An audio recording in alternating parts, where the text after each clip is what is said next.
grabadas con audio en semiología. Sin embargo, menos del 20% las baja. Sin embargo, menos del 20% las escucha. O sea, no solamente son imágenes con audio, es como si tuvieran la clase. ¿Por qué no la escuchan antes? Menos del 20%. Entonces, escuchen. El examen parcial, Rubén, ¿cuántos desaprobaron? 70%. El examen final, ¿cuántos acaban de desaprobar? Eso es semiología. Eso es todos los años. No baja del 50% que van aplazados. Si les entregamos todo el material, ¿por qué no lo revisan? ¿Creen que se les va a tomar del PPT? Si tienen un tratado para leer llamado Argenti. Lo mismo está sucediendo ahora, jóvenes. Solo ustedes ya saben qué porcentaje de jalados tienen en fisiopatología en el examen parcial. ¿Creen que el examen final se los van a regalar? ¿Quieren estudiar a la última hora y estudiar qué? ¿El PPT y su libro qué? Se los dije cuando hicimos dolor, vengan leyendo el libro que quieran. Háganlo, por favor. Muy bien. Entonces ya conocen ustedes la anatomía renal. Voy a ir hacia atrás, ustedes sigan hacia adelante. Acuérdense de los riñones, acuérdense de su ubicación, ahí la tienen. Acuérdense de su tamaño, es muy importante el tamaño. Pacientes con insuficiencia renal crónica, el riñón produce esclerosis, se fibrosa y generalmente se achica. Por eso es importante tener siempre la referencia del tamaño renal. Recordar sus partes, en donde es muy importante la cápsula. Miren ustedes esto oscurito, esa es la cápsula, porque lo clarito es la médula. ¿Y por qué es importante? Porque en la corteza, perdón, no cápsula, en la corteza generalmente están los glomérulos. Y en la médula generalmente están los túbulos. Y ya les dije, el riñón tiene doble función. Una por los glomérulos, que se encarga de filtrar, se encarga de controlar la presión arterial, porque a nivel de los glomérulos tenemos algo que libera renina, angiotensina, aldosterona. Renina. Porque a nivel de los glomérulos tenemos algo que se encarga de decir, tenemos que reabsorber sodio, la mácula densa. No porque esté en el glomérulo, sino en el túbulo pegado al glomérulo, en la mácula densa. Entonces, muy importante que recuerden eso dentro del glomérulo, la filtración. No solamente la filtración, sino liberación de renina. No solamente liberación de renina, ya sé que no está en el glomérulo, pero ahí cerquita está la mácula densa para la absorción de sodio. Y la función tubular es preferentemente, no he dicho únicamente, preferentemente en la médula, con todas sus porciones, ¿no? Por proximal, asa de Henle, distal y colector. Entonces ya conocen ustedes ahí lo que es el tamaño de los riñones y lo que viene a ser la corteza y la médula. La corteza y la médula nosotros podemos medirla aproximadamente a través de una ecografía. Si los valores se presentan inferiores a 12, estamos hablando de que hay un problema parenquimal, insuficiencia renal crónica. Entonces, ahí tienen ustedes en rojito el glomérulo y el resto el túbulo. Pero ya comienzan a ver una irrigación muy importante. Por favor, miren esto. ¿Cómo el riñón llega? Una arteriola aferente que va a formar el glomérulo, y del glomérulo sale una arteriola eferente para luego dar una arteriola tubular. La arteriola tubular no tiene mecanismo de defensa. Cae la presión arterial, va a caer en la arteriola aferente, va a caer en el glomérulo, va a caer en la arteriola eferente y va a caer en el tubular. El tubular no tiene mecanismo de defensa, a diferencia de la arteriola aferente y de la eferente. Una vez que cae la presión arterial media, inmediatamente el riñón, el glomérulo dice, necesito que se libere renina. ¿Por qué necesito que se libere renina? Porque yo necesito que la arteriola eferente se constriña para poder mantener la presión dentro del glomérulo. Y eso lo hace la angiotensina. En este caso la angiotensina 2. La angiotensina 2 se eleva porque se eleva la renina, la angiotensina, la aldosterona. La angiotensina cierra la arteriola eferente y aumenta la presión intraglomerular para protegerse, para que la presión de filtración no caiga. Ese es el primer mecanismo de defensa. El glomérulo se protege, pero no le importa qué sucede en el túbulo. Porque si la arteriola eferente se cierra, ¿qué pasa con la arteriola tubular? Menor irrigación. Ahora entendemos por qué el prerrenal, ¿quién es el que sufre? No sufre el glomérulo, sufre el túbuli.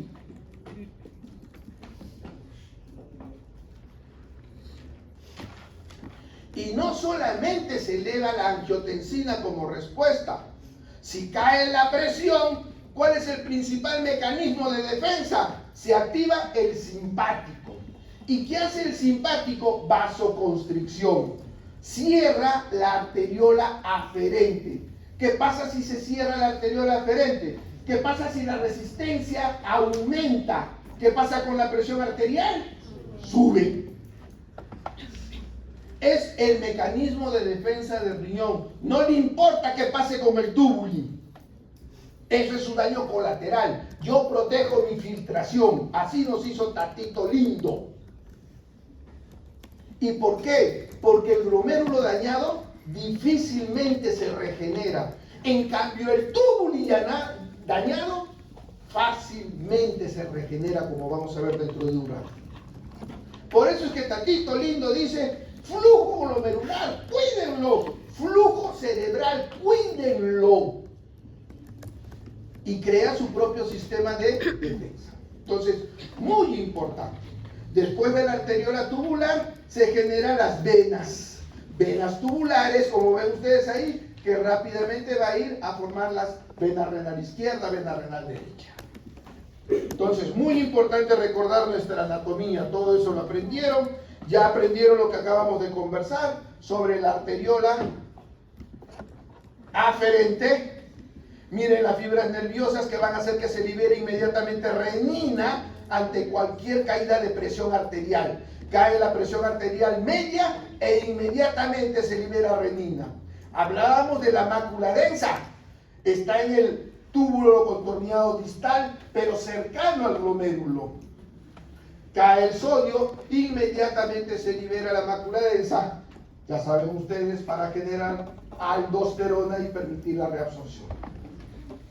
Son cosas que ya de fisiología. Muy bien. No se olviden que en el glomérulo no solamente son capilares glomerulares, también hay algo que se llama mesangio, por lo que vamos a conversar después, que actualmente se le está dando mucha importancia. Cuando queremos hablar de nefroprotección, hasta el momento actual hablábamos de proteger los capilares. Ahora ya sabemos que podemos proteger el mesangio. Si ese mesangio se fibrosa, cae la filtración glomerular. Y ahí estamos viendo lo que sucede en corteza versus lo que sucede en túbulo. Ya sé que existen algunos glomérulos en la médula y ya sé que existen algunos túbulos en corteza. Túbulos en corteza son esencialmente túbulos muy cortos, no tienen mucha función tubular. Glomérulos en médula están sometidos a la tremenda presión de densidad que tiene la médula. Ustedes saben que conforme la médula llega hacia la papila tiene mayor osmolaridad. Entonces su tasa de filtración es muy poca. Por eso es que nosotros dependemos función glomerular en la corteza, función tubular esencialmente en la médula. Sigamos. Entonces, ya tenemos bien claro la fisiología renal, un simple recuerdo: 25% del gasto cardíaco va a los riñones. 10% de eso, 10% de este 25%, implica el flujo. ¿Qué cosa hace el riñón? En el glomérulo filtra. Y en la región tubular reabsorbe, secreta y excreta. Es decir, la función tubular es mucho más importante que la función glomerular. Miren ustedes, miramos esencialmente el glomérulo y es la reina en la nefrología, pero la función tubular también es muy importante. Y les dije esencialmente la reabsorción de sodio. Si les digo la reabsorción de sodio, les hablo de la reabsorción de bicarbonato. Si les hablo de la reabsorción de bicarbonato, les hablo de la excreción de hidrogeniones. Miren la función tubular. De la excreción del ácido úrico. Miren la función tubular.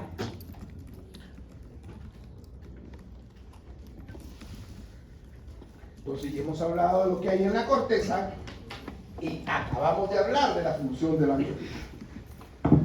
Muy bien, nuevamente tienen ustedes ahí la arteriola aferente, la arteriola eferente y cómo se controla el glomérulo, muy importante, para luego, miren, lo delgadita y comenzamos a hablar de las presiones.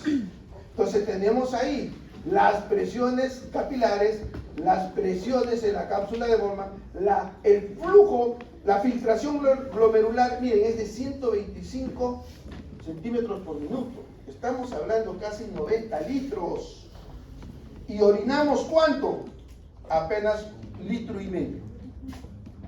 Es decir, el 90%, 99% del agua se reabsorbe por función tubular. Entonces no solamente es sodio, no solamente es bicarbonato, no es solamente es que saque los hidrogeniones, es reabsorber el agua. Si todo el día no tomas agua, ¿qué hace tu riñón? Reabsorbe el agua. Si todo el día tomas 10 litros de agua, ¿qué hace tu riñón? Que salga. ¿Y qué parte del riñón se encarga de controlar eso? Túbulo. Cuando el túbulo está dañado, ¿cómo podemos controlar? ¿Cómo podemos saber si está dañado o no? Midiendo la densidad urinaria. Si no toma agua y tiene una densidad X, a que si tome agua tiene la misma densidad X, eso se llama isostenuria. ¿Por qué tiene la misma densidad? Si no tomó agua o si tomó agua, porque los túbulos no están funcionando. Y eso se llama isostenuria, como después lo vamos a ver. Muy bien. Hablando de presión, la pregunta del Kahoot. Ahí está la presión arterial media, arteriola aferente, 60. La presión coloidosmótica, porque ustedes saben que el glomérulo es un capilar especial, que produce renina, que tiene una arteriola aferente, que tiene una arteriola deferente, pero es un capilar especial. Por lo tanto, ese capilar está sometido a lo que es la presión hidrostática y la presión coloidosmótica. Muy bien. Y en contra, la presión de la cápsula de Bowman. Al final, sumas y restas a favor, solamente 10 milímetros de mercurio a favor. Si esta presión de cápsula de Bowman pase de 18 a 28, se acabó la filtración de glomérulo. Por eso es muy importante cuando hablamos de prerrenal y cuando hablamos de post-renal. El flujo sanguíneo renal, presión arterial renal, menos la presión en vena renal y entre la resistencia. A mayor resistencia, ¿qué significa que esté en la parte inferior de la división? Significa inversamente proporcional. A mayor resistencia, menor flujo sanguíneo. En cambio, ¿qué significa que esté en la parte de arriba? Que es directamente proporcional. No se olviden eso de cuando ustedes estudiaban, muy importante en su fórmula. Siempre abajo la bibliografía, por si quieren volver a revisarlo. Dime. Disculpe, usted justo mencionaba que prerrenal era el tubuli también, o sea, en las arteriolas que estaban cercanas al tubuli. Sí. Pero, o sea, también menciona que prerrenales antes de que salga de sangre del glomérulo. Sí. Más o menos, ¿cómo es que se entiende? Ahorita vamos a ir. El primer concepto es el que tienes que tener. ¿Qué significa prerrenal? Que está cayendo la presión de filtración. ¿Ya? Eso es lo primero que tienes que tener claro. Todo lo que produzca caída de la presión de filtración, hemorragia, deshidratación, vasodilatación, shock, gasto cardíaco pobre, todo eso cae la presión de filtración. Al caer la presión de filtración, eso nos da insuficiencia prerrenal. Ahorita llegamos a lo que tú nos dices, doctor, ¿y en qué momento se produce lo tubuli? Porque cuando se produzca lo tubuli, ya no es prerrenal. Cuando se produzca el daño tubular, ¿es daño? Renal. Ahora vas entendiendo. Si alguien lo entiende, dentro de un ratito lo vamos a ver. ¿Ya? Entonces, prerrenal es todo lo que disminuya la filtración glomerular. Muy bien. Entonces ahí tenemos una serie de hormonas que habíamos quedado, ¿no? ¿Qué hace la noradrenalina y la adrenalina? Efecto sobre la filtración glomerular. Cae. ¿Por qué? Porque habíamos dicho que cierra la arteriola aferente. Si bien trata de levantar la presión arterial, pero cierra la arteriola aferente. Y si cierra la arteriola aferente, impide el flujo. Y si impide el flujo, cae la filtración. Miren la endotelina, el más potente vasoconstrictor. ¿Quién es el más potente vasodilatador? Óxido nítrico. Las dos cosas en los extremos. Muy bien. Miren lo que sucede con la angiotensina 2. Es relativo. Porque la angiotensina 2, ya les dije, cierra la arteriola eferente. Mejora la filtración, pero produce algo que se llama estrechez del mesanquio. Y al producir la estrechez del mesanquio, disminuye la filtración glomerular. Por eso es que cuando les hablan de angiotensina, ahí lo dejan. Óxido nítrico, hablábamos del más potente vasodilatador y de las prostaglandinas. Por eso es que cuando tenemos un dolor de muela y tomamos cualquier AINE, y si tomamos cualquier AINE, ¿qué pasa con tu función renal? Disminuye. ¿Por qué? Porque el AINE bloquea las prostaglandinas. Muy bien, entonces no se trata de utilizar AINES por gusto. Mucho cuidado con los pacientes que tienen daño renal. Entonces ya saben ustedes qué hace el tubuli, ¿no? Miren el agua. Su capacidad de filtración es 1, el sodio su capacidad. Es decir, ¿qué se filtra? Se filtra el suero. Como lo que sucede en cualquier capilar. ¿Qué sale en un capilar de la arteriola? El suero. Sale agua, sale el sodio, sale la glucosa, sale el urina. Es decir, lo mismo que está en el intravascular. En cambio, productos como la mioglobulina y la albúmina no filtran. Y si filtran, es posteriormente reabsorbido. Entonces, muy importante eso. Acuérdense, eso es de su tratado de fisiología de Galileo. Entonces, tenemos acá distintas causas fisiológicas o fisiopatológicas de que caiga la filtración glomerular. ¿Qué cosa es el CAEFI? Coeficiente de filtración glomerular. ¿Por qué cae?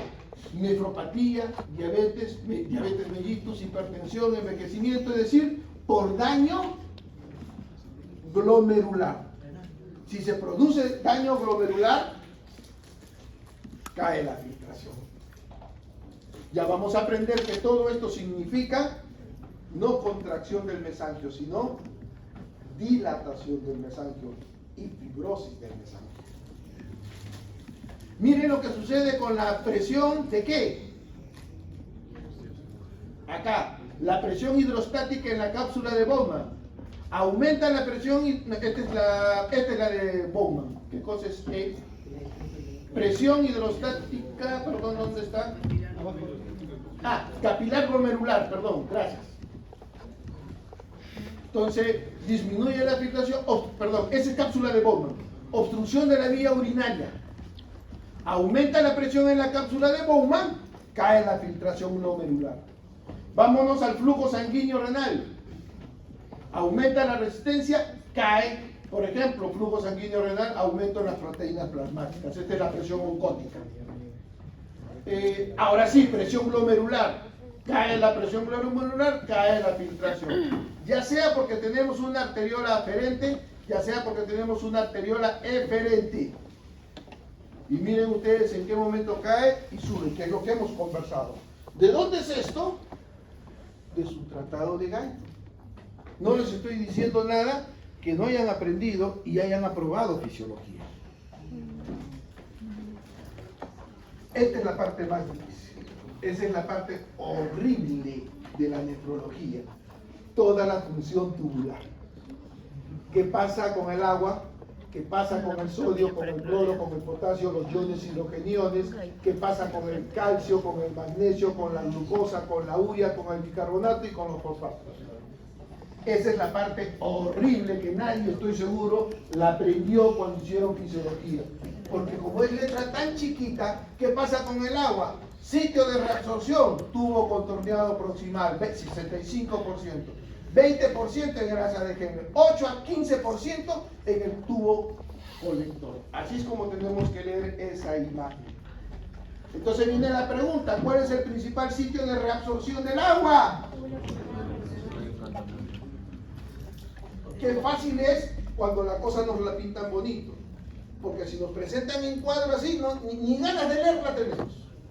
Entonces la pregunta viene, ¿cuál es el mejor sitio? Ya saben, no hay secreción de agua, en la parte del tubo contorneado proximal, ya sea de Henle, todo es por ósmosis, pero en el tubo colector, 8 y 15% depende de acuaporinas, y cuando hablamos de acuaporina, hablamos de ¿qué hormona? La antidiurética, y nos complicamos la vida. Ya no queremos leer más.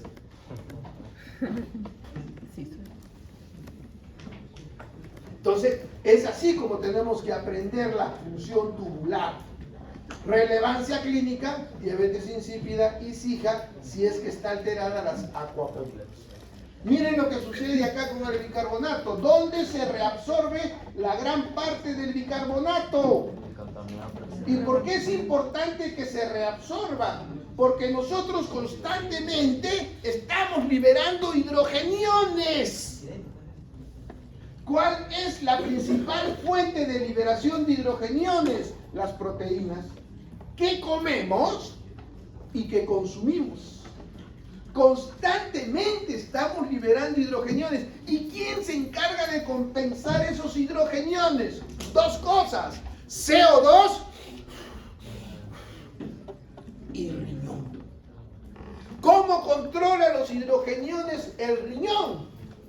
Reabsorbiendo bicarbonato. ¿Dónde se produce eso? Esencialmente en el tubo contorneado proximal. ¿Bajo qué mecanismo? A través de la pelea con el sodio. Eso significa consumo de energía. ¿Quién de ustedes era el asesor de bioquímica? El ayudante de bioquímica, ¿te acuerdas? ¿Ah? No, por eso te digo, ¿quién era? ¿No ha venido? ¿O está acá? ¿Cuántos ATP produce la fosforilización oxidativa? Porque esa fue la pregunta de la vez pasada. Si se les pregunta y no saben, ¿qué tiene que hacer el médico? No el estudiante de medicina.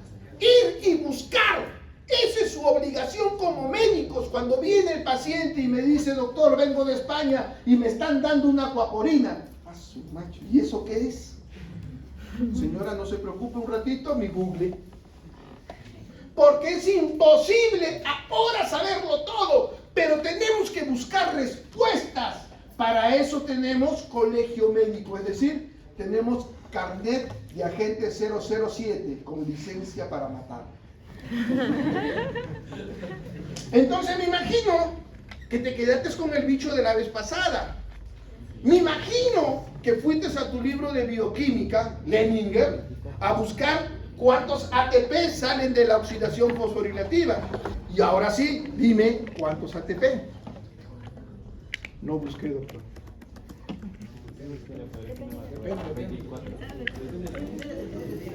Vamos a preguntarle a alguien que ya está en años clínicos. ¿Cuántos? 32 ATP de la fosforilización oxidativa. Y del ciclo de Krebs, 2. Y del ciclo de Krebs, solo 2. Es decir, que la mitocondria, por cada molécula de glucosa, bota entre 34 y 36 ATPs. Pero ¿dónde está la mayor cantidad de ATPs? Eso que sirve para que el sodio sea reabsorbido y el bicarbonato sea reabsorbido con energía de la fosforilización oxidativa. Y para la fosforilización oxidativa se necesita oxígeno, porque si no se queda en ciclo de Krebs. Miren la importancia de eso que no nos gustó, ni le damos importancia. Si no hay oxígeno se queda en ciclo de Krebs, solo 2 ATP. No tiene batería para trabajar. Necesita de oxígeno. Ahora sabemos por qué esas células tubulares entran en necrosis rápidamente. Porque no tienen energía para trabajar. ¿Quién les da la energía para trabajar? El oxígeno. Si no hay irrigación. ¿Por qué el prerrenal, doctor, me dice usted después daño tubular? Porque si es prerrenal, no llega sangre a los túbulos, no llega oxígeno a los túbulos. ¿Qué pasa con las células tubulares?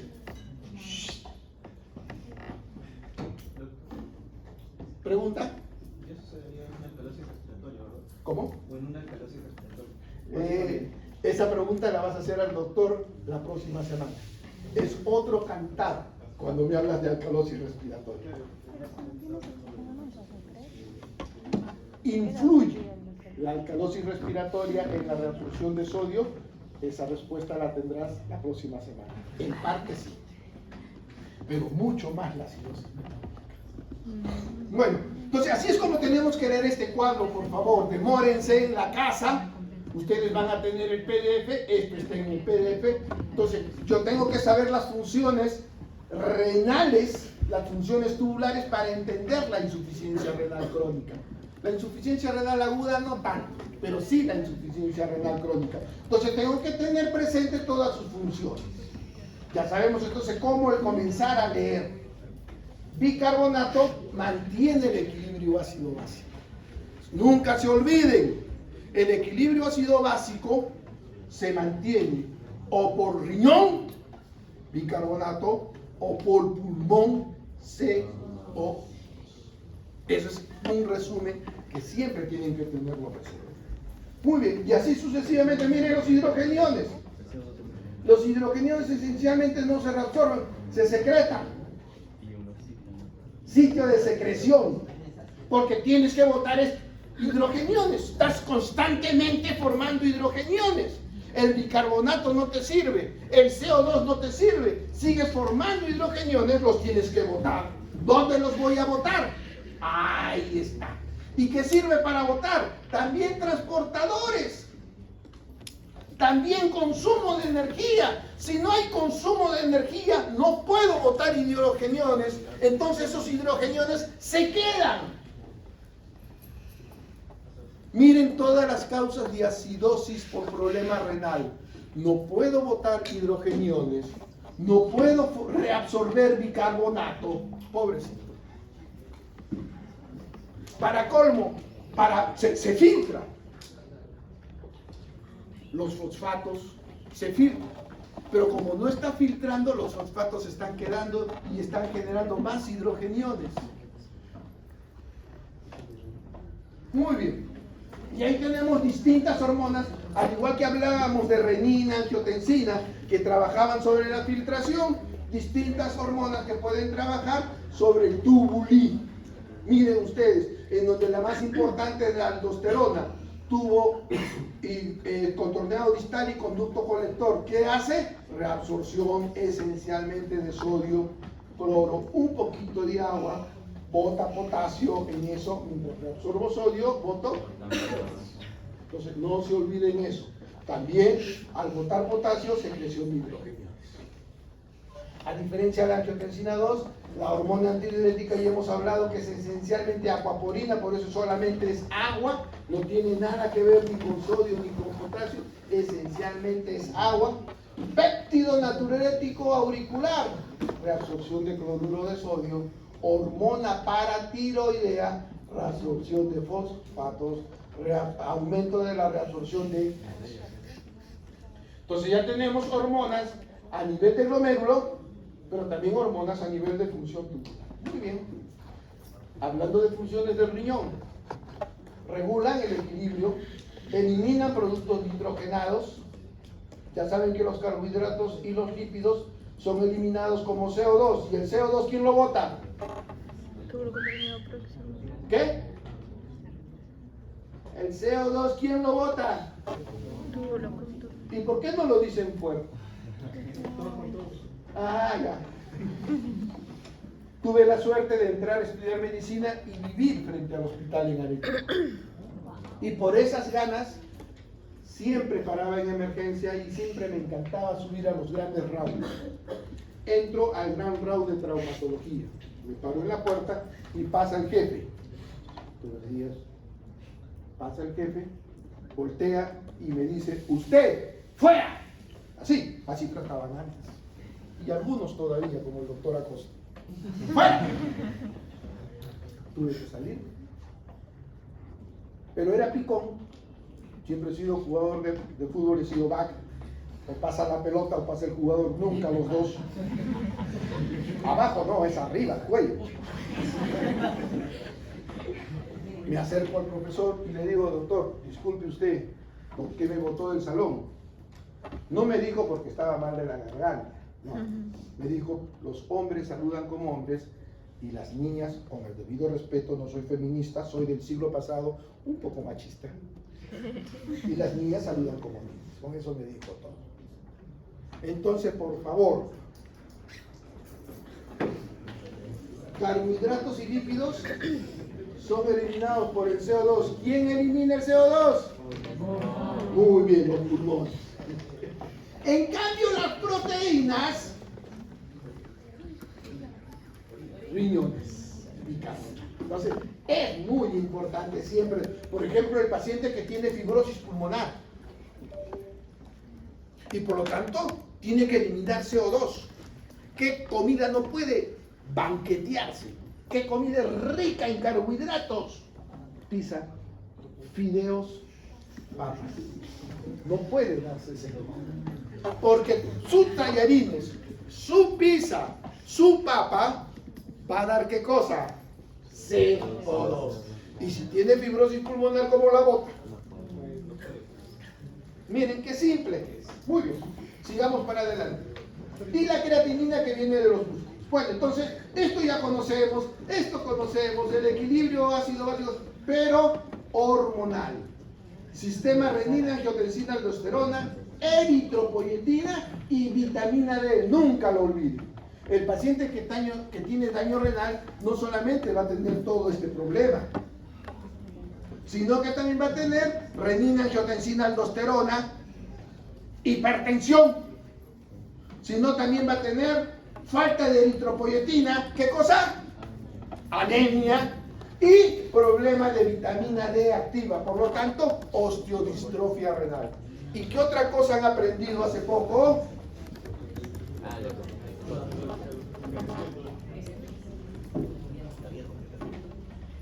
Cuando hablamos de nefroprotección, comienza a hablarse de medicamentos que activan el cuerpo a nivel. Muy bien, sigamos entonces. Entonces, ahí tienen ustedes lo del equilibrio ácido básico, que lo van a aprender la próxima semana con el decano, por eso es que no lo pongo, pero tienen que acordarse, todo eso es de su libro, Gayton. Muy bien. Ahí tienen ustedes el famoso cloto, ¿no? El paciente con problema renal cae el cloto, aumenta la resistencia. Ustedes ya saben que estos son factores de crecimiento.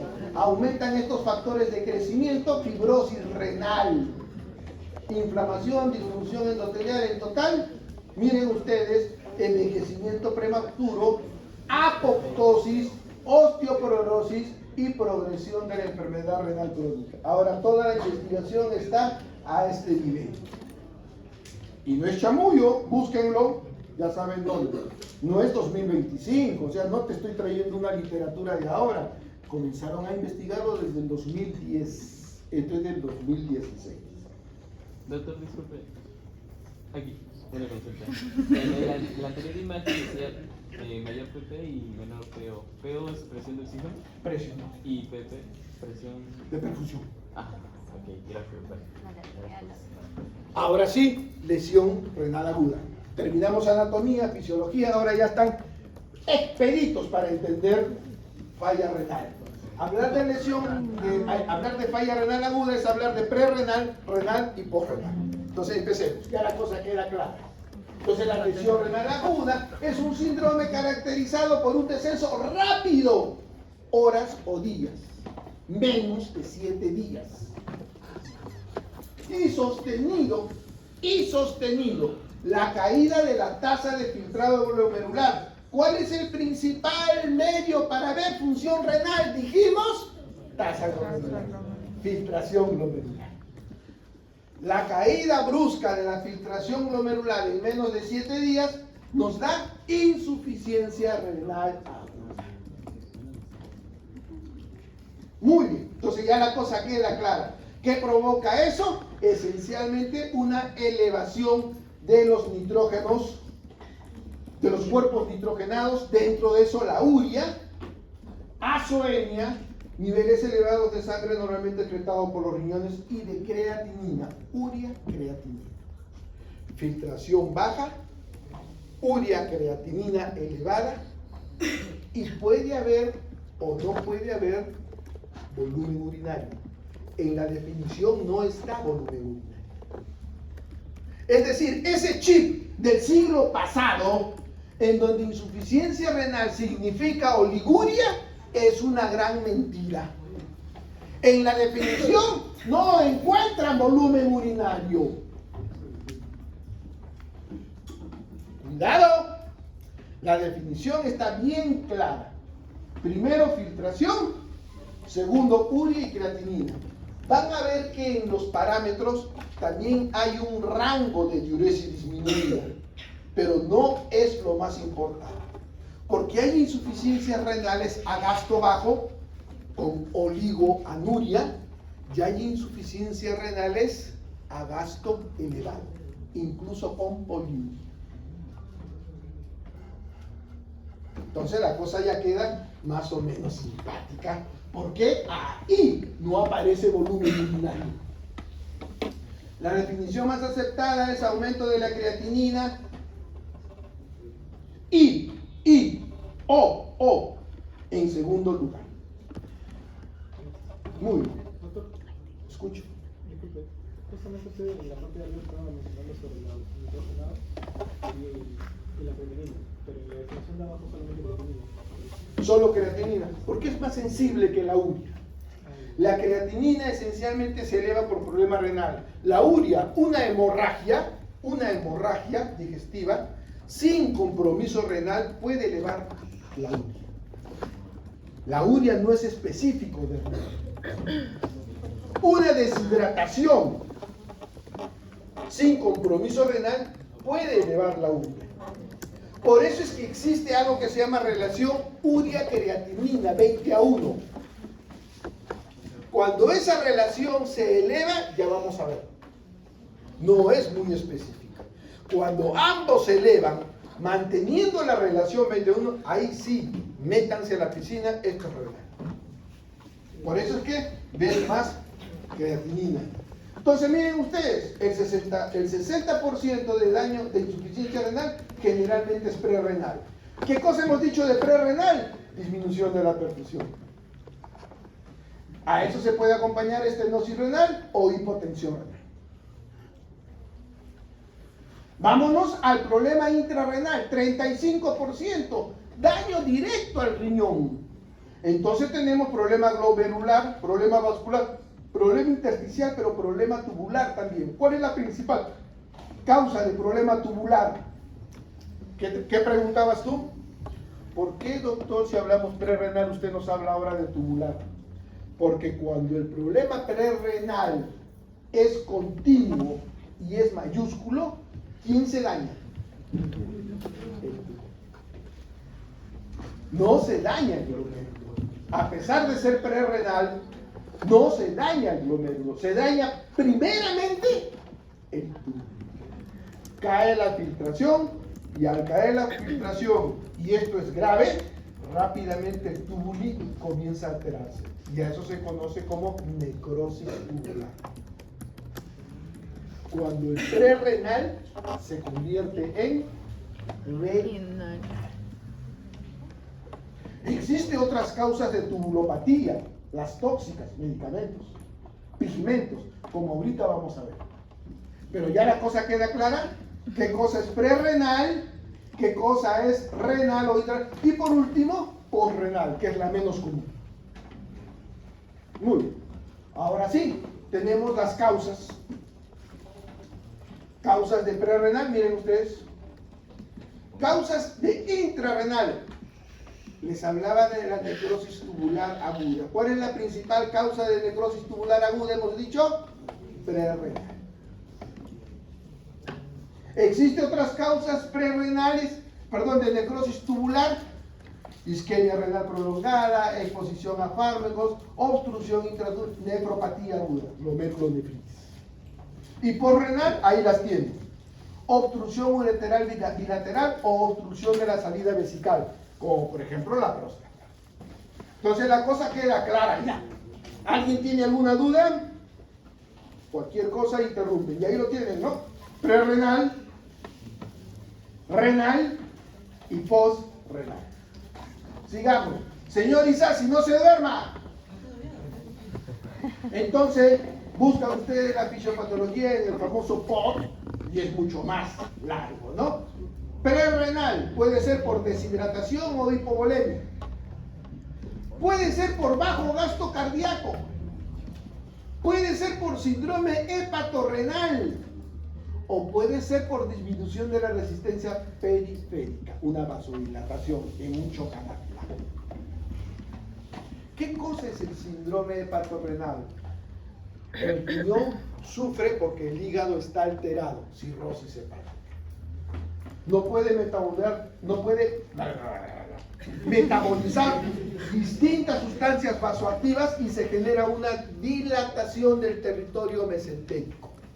Eso hace que se secuestre la sangre hacia el riñón, entra en hipoperfusión el riñón. A eso se conoce como síndrome hepatorrenal.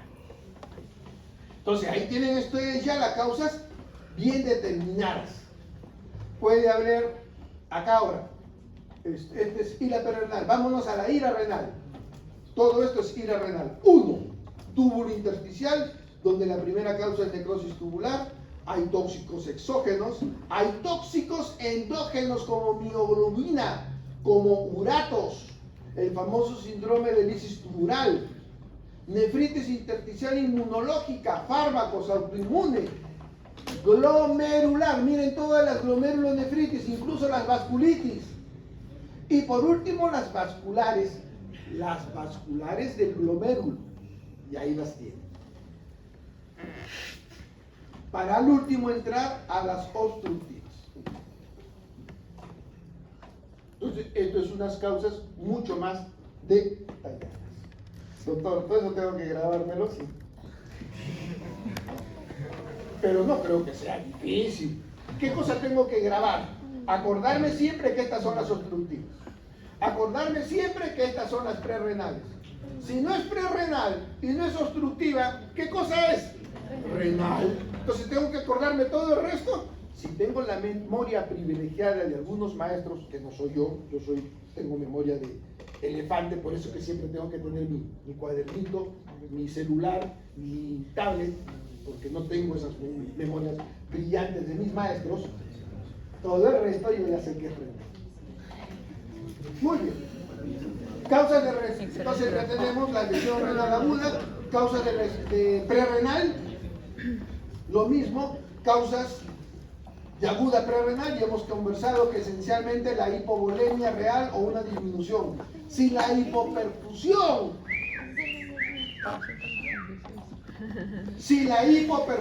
es intensa o sostenido, puede progresar a una necrosis tubular isquémica. Ahí está tu pregunta. Por eso te silbaba. Porque desgraciadamente Dios me dio ojos en la nuca también.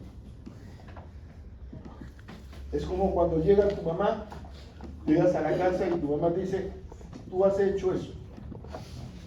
Y dices, ¿cómo sabe mi mamá? Llegas a la casa y tu mamá te dice, ¿qué haces con Mario? ¡Con Mario!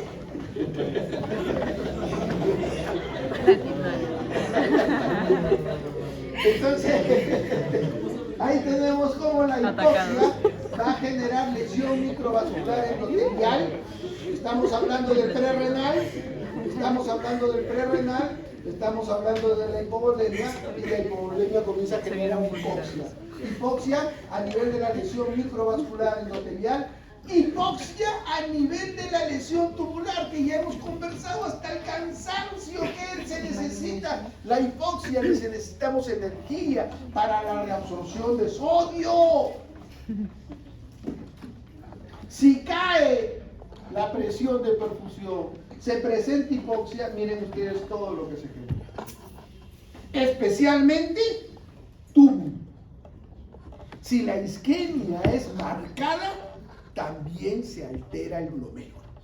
Es decir, las células tubulares son las más sensibles, porque son las más faltas de irrigación.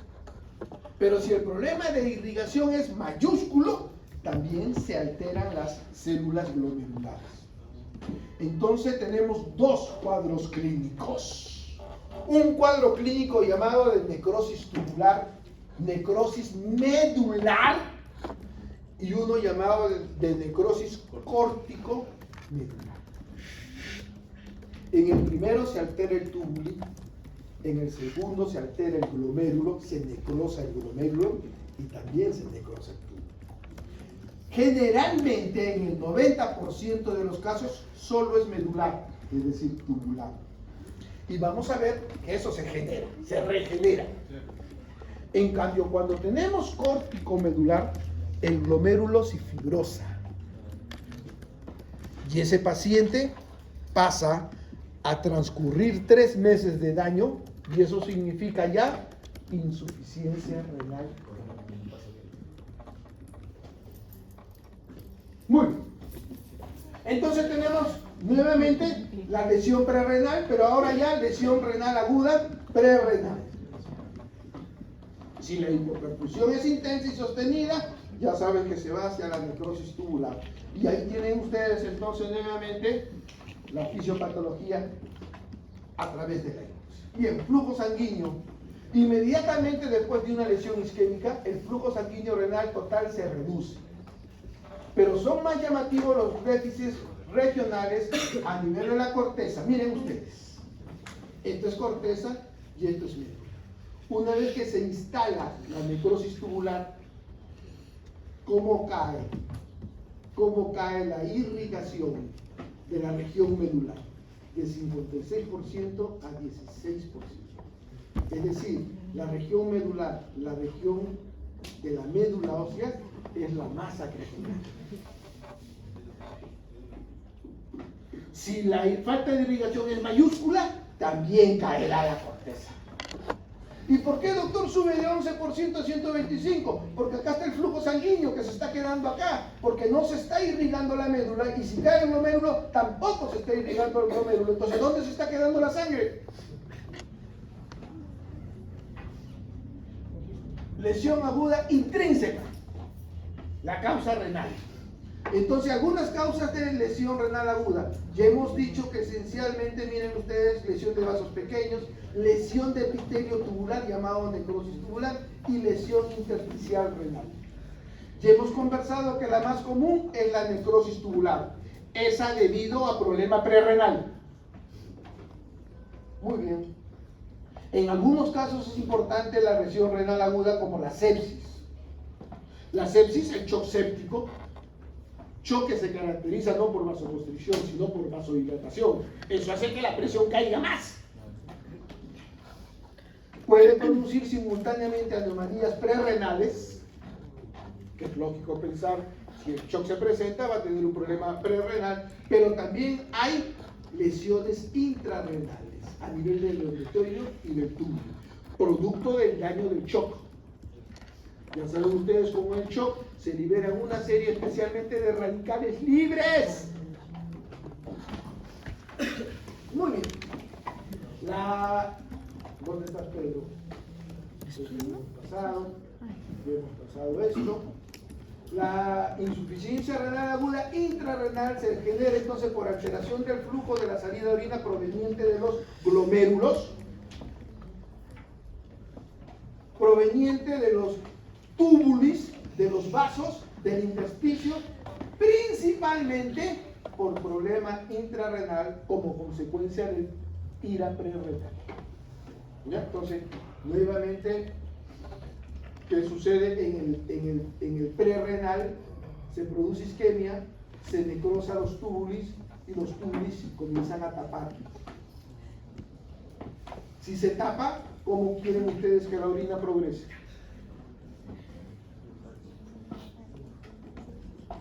Por eso se llama necrosis tubular. Más bonito que una figura, imposible. Muy bien. Entonces ya tenemos que la principal causa de necrosis tubular es la isquemia, pero existe fármacos nefrotóxicos, toxinas endógenas, nefritis intersticial, es decir, no se altera, no hay necrosis tubular, pero sí hay inflamación del intersticio, hay medicamentos que van a producir nefritis intersticial, hay causas infecciosas de nefritis intersticial. Muy interesante esto.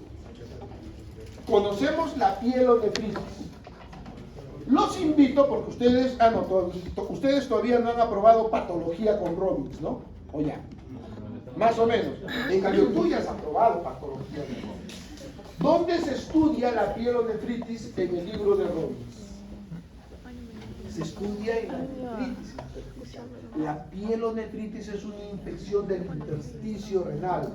Por eso es que se estudia en nefritis intersticial. Ustedes saben que existe un código de enfermedades internacionales, el CIE. El CIE 10. ¿Dónde está el código de pielonefritis? Infección urinaria es N30. Infección del tracto urinario. Pielonefritis tienen que buscar el código de nefritis intersticial infecciosa. Por eso es que ahí está bien claro. Nefritis intersticial infecciosa. Eso se denomina pielonefritis. Enfermedades infiltrativas como sarcoidosis, enfermedades vasculares como las que ven y la glomerulonefritis. Muy bien. Y ahí tienen ustedes la fisiopatología y el algoritmo, ¿no? Especialmente cuando se daña el problema tubular epitelial. Ya saben ustedes que generalmente es isquémica, pero puede ser también toxinas y se sigue prácticamente la misma secuencia. Muy bien. La gran mayoría de veces es reversible, como ven ustedes ahí. Pero hay casos que la vuelven irreversible, donde no solamente hay daño, sino ya hay muerte celular. Y cuando es irreversible, ¿qué va a generar? Cuando la ira y el daño tubular es irreversible, ¿qué va a generar? Insuficiencia renal crónica. Entonces, insuficiencia renal crónica puede ser por continuar el daño glomerular o por continuar el daño intersticial. Entonces la cosa ya comienza a pintar bonita. Y esto es para el postrenal, que ya lo conocen ustedes. Muy bien. Ahí lo tienen. El postrenal. Habíamos dicho que aumenta prácticamente la presión en el tubo obstructivo, aumenta la presión en la cápsula de Bowman y sonó la cosa. Y es bien interesante. El riñón trata de protegerse y produce una vasoconstricción en la arteriola aferente, la eferente no tanto. Pero al tratar de proteger y cerrar la vasoconstricción, disminuye la filtración. Si disminuye la filtración y la presión, la cápsula de Bowman está aumentada, miren, rápidamente estalla ese glóbulo. Y cuando digo estalla, no es que realmente estalle, sino deja de filtrar. Muy bien, y ahí tienen ustedes cómo es que se produce, ¿no? Ahí tienen el problema de la vejiga. Gracias a Dios, la mayoría de nosotros tiene un sistema de protección. Cuando se distiende la vejiga, tenemos un sistema de protección la mayoría de nosotros. ¿Cuál es nuestro sistema de protección? Existen los esfínteres ureterales. Aquellas personas que no tienen esfínteres ureterales son los típicos niños que desde chiquito comienzan a tener pielonefritis, porque nuestra vejiga no es 100% aséptica. Al nuestra vejiga no ser 100% aséptica, algunos gérmenes suben al riñón y se meten ahí.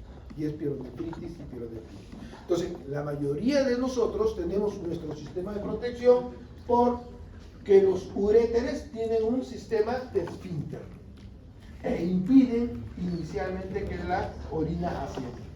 Pero ya cuando es mucho la vejiga, se distiende el uréter y... Muy bien. Mecanismos de oliguria, muy importante, les mencionaba, la insuficiencia renal aguda no siempre es oligúrica. Mecanismos de oliguria, puede ser fenotípica, lesión renal, fenotípica, ¿por qué? Porque es lo que vemos. En medicina cada vez utilizamos ese término, el fenotipo obeso. Causas endocrinológicas de fenotipo obeso. Diabetes. Otra causa. No puedes decirme no sé. Acabas de aprobar y vas a decirme no sé. Por eso nunca digan no sé, se bloquean. Tómense 10 segundos. Después de 10 segundos, dicen no sé. Hipotiroidismo. Otra causa. Cushing. Causas fenotípicas. Por eso es importante el concepto de fenotipo. Entonces, cuando tenemos fenotipo oligúrico, se define como un volumen urinario de 0.5 centímetros cúbicos por kilogramo por hora. Más o menos de 500 centímetros. En 24 horas. Este signo clínico es un marcador temprano de hipoperfusión, pero especialmente de daño tubular. Porque si se produce daño tubular, se reabsorbe el agua.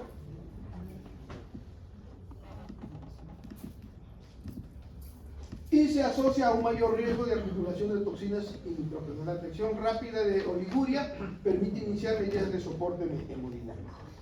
Corrijamos algo. El paciente tiene una insuficiencia renal tubular. El tubuli no reabsorbe agua.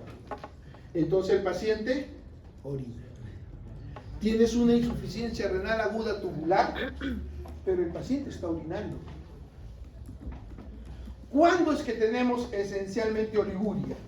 Cuando el paciente no puede filtrar. Si el paciente no puede filtrar,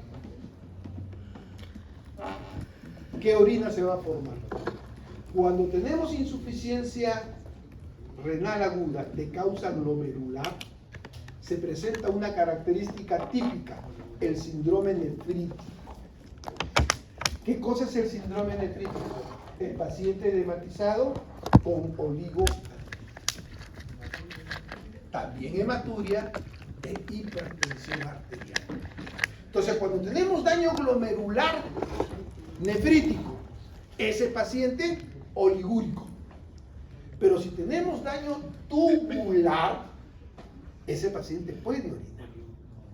Por ejemplo, los pacientes que tienen problema renal agudo por aminoglucósidos, los pacientes que tienen problema renal agudo por sustancias de contraste, tóxicos. Pacientes pueden orinar. Pacientes que miden la orina tienen 1 litro de orina, pero su creatinina comienza a subir. Está haciendo una insuficiencia renal aguda tóxica.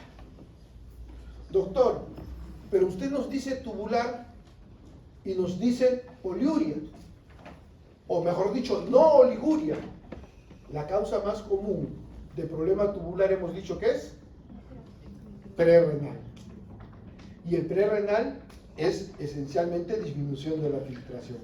Por eso es que esos pacientes sí se presentan también con oligoanuria. Muy bien. Entonces, una vez que la cosa queda clara, mecanismos de oliguria, ahí vienen todos los mecanismos de oliguria. Y las manifestaciones clínicas, que esencialmente si es prerrenal, buscamos hipotensión, buscamos signos de perfusión. Un viejo maestro me dijo, cuando entres a cuidados intensivos, Rubén, cuando entres a cuidados intensivos y te digan este paciente tiene shock, tu mano acá, agárrale el dedo gordo del pie. Si el dedo gordo del pie está tibio, todavía puede salvarse. Si el dedo gordo del pie está frío, simplemente busca un cura. ¿Por qué el dedo gordo del pie, doctor? ¿Por qué la gota se presenta en el dedo gordo del pie? ¿Por qué la gota no se presenta en la nariz, en la oreja, en el dedo chiquito, en las manos? ¿Por qué ese problema específicamente o generalmente en el primer ortejo del pie? Porque es la región anatómica del menor. Por eso es que si la perfusión ha caído y especialmente el dedo gordo del pie está frío a comparación del resto del organismo, ya me va a un... Mira, eso lo ha visto usted, doctor, realmente. Yo recuerdo mucho, un paciente hizo paro cardíaco, todos nosotros de residente, en Rebagliati, en cuidado intensivo, ahí tratando de sacarlo adelante, poniéndole adrenalina, todo lo que habíamos leído. En eso se acerca el maestro Valladares, agarra el dedo gordo del pie. Señor, déjenlo ya. Muy bien. Entonces, acuérdense de su hipotensión, turgencia cutánea reducida. Se llama perfusión cutánea. Signos vitales. ¿Qué te han enseñado en signos vitales? 1. Presión arterial. 2. Frecuencia cardíaca. 3.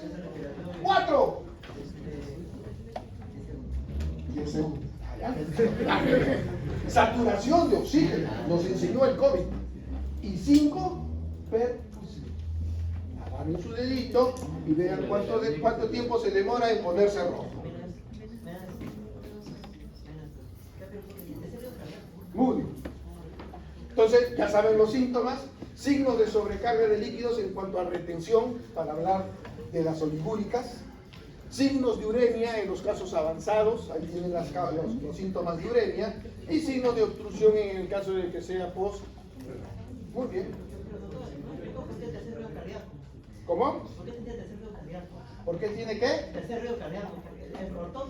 El tercer ruido cardíaco. Cuando sería por difusión cardíaca, entiendo yo, ¿no? Claro. Como no se sienta sal, Ese se carga, ¿cómo? Que será del lado derecho. Es que no se olviden que existe, cuando hagan, bueno, es que ustedes ya hicieron fisiología, entonces ya han escuchado lo que es el ritmo de galope del tercer ruido y el ritmo de galope de cuarto ruido.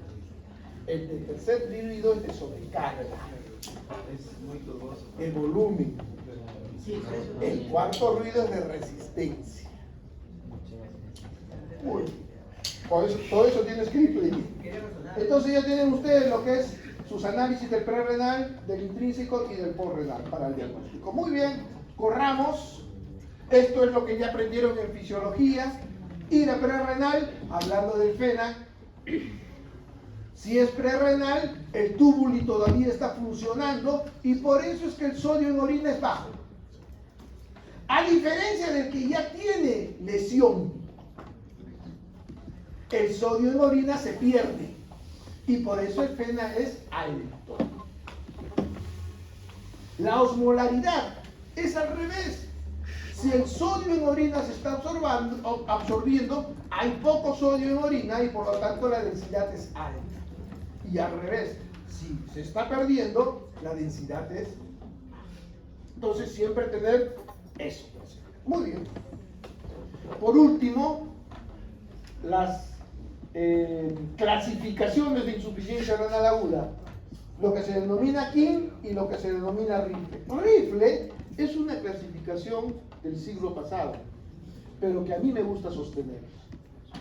A los jóvenes residentes y a los internistas nuevos les encanta todo lo último y ellos hablan solamente del AKIN. Pero ¿por qué me gusta a mí sostener el RIFLE?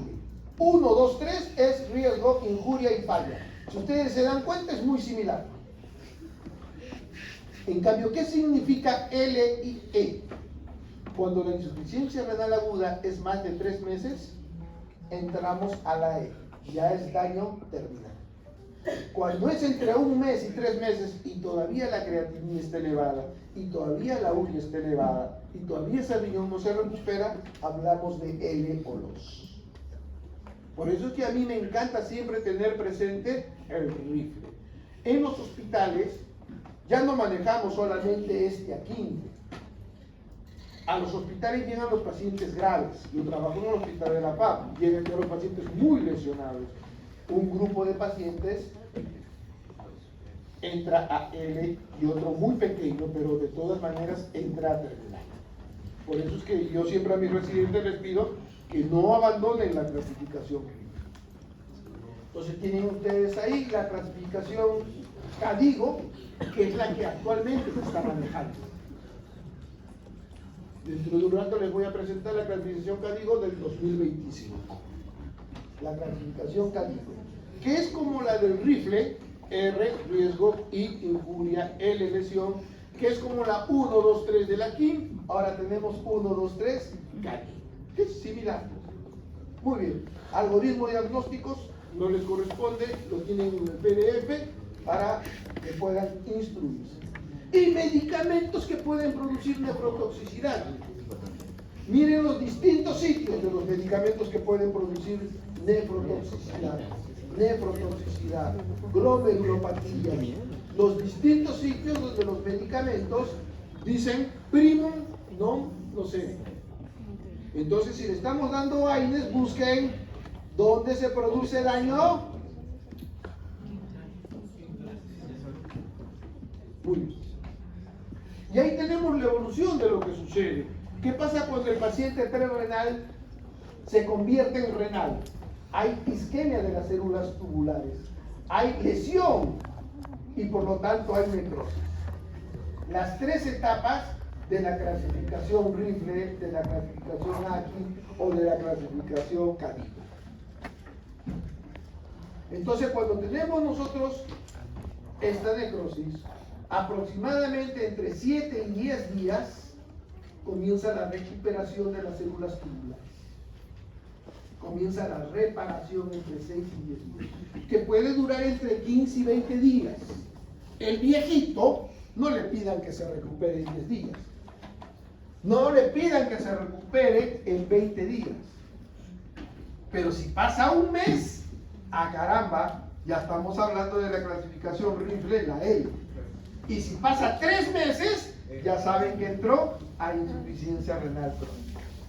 No lo mates todavía al viejito, no te... Ya, entonces ahí tienen ustedes cómo es la evolución de lo que viene a ser la necrosis tubular por problema preventivo. Muy bien. Y ahí está toda la explicación que la van a encontrar en el PDF. Nuevamente miren ustedes cómo se produce la injuria. Primero lesión microvascular y luego lesión tubular para originar problema de ira. Y si esto persiste por más de 3 meses, genera problema de enfermedad renal. Muy bien. ¿Alguna pregunta de ira? Tienen 1 minuto para ir al baño. A su laboratorio.